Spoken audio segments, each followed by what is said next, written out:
हे स्वामी, यूं तो श्रावक के जीवन में हर पल पुण्य की आवश्यकता होती है, फिर भी 3 अवस्था ऐसी होती है, उनमें कौन सी अवस्था में पुण्य जल चाहिए कृपया बताएं। पहली अवस्था बचपन, जहां उसकी शिक्षा दीक्षा संस्कार होते हैं। नंबर 2 जवानी, जहां वो ज्यादा से ज्यादा अर्निंग करके दूसरी पारी में बैटिंग करने से बचना चाहता है। नंबर 3 जब बुढ़ापा आता है, इंद्रियां शिथिल हो जाती है, और गुरुदेव मरने के लिए तो अच्छा पुण्य चाहिए ताकि शांति से मरण हो सके, कृपया बताएं गुरुदेव। देखो, पुण्य तो हर कदम पे चाहिए, और जो व्यक्ति शुरू से ही पुण्य पर ध्यान दे उसके लिए तो फिर कोई समस्या ही नहीं है।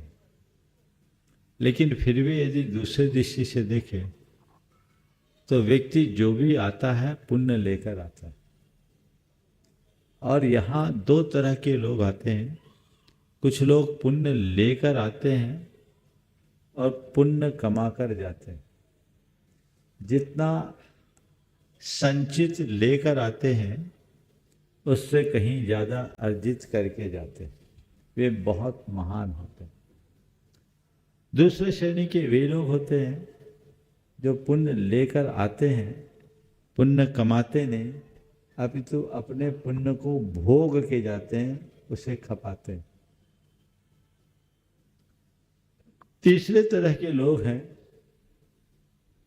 जो जितना कमाते हैं उतना ही खपाते हैं, बैलेंस शीट इक्वल बनाकर चलते हैं। साधारण प्रक्रिया के अनुसार देखा जाए तो बचपन में पुण्य हमारा प्रबल रहता है, यौवन अवस्था तक पुण्य स्थिरता में आता है, बुढ़ापा आने पर पुण्य क्षीण होने लगता है। तो हमें ध्यान तो बचपन से ही रखना चाहिए, पर कदाचित बचपन में हम न कर पाए,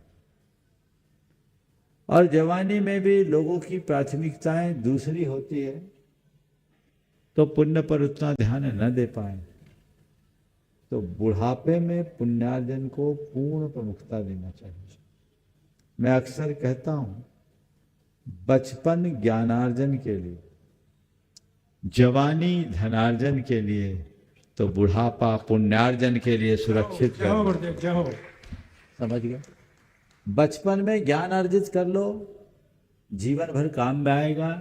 बचपन में सीखी गई बात जीवन के अंत तक काम में आती, याद रहती है। तो ज्ञानार्जन का विषय बचपन है, और धनार्जन वो भी जरूरी है।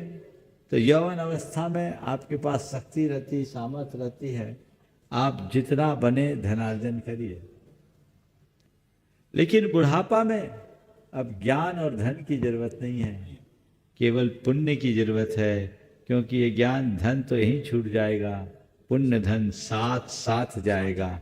इसलिए जितना बने बुढ़ापे में पुण्य की गाढ़ी कमाई करने की कोशिश करनी चाहिए।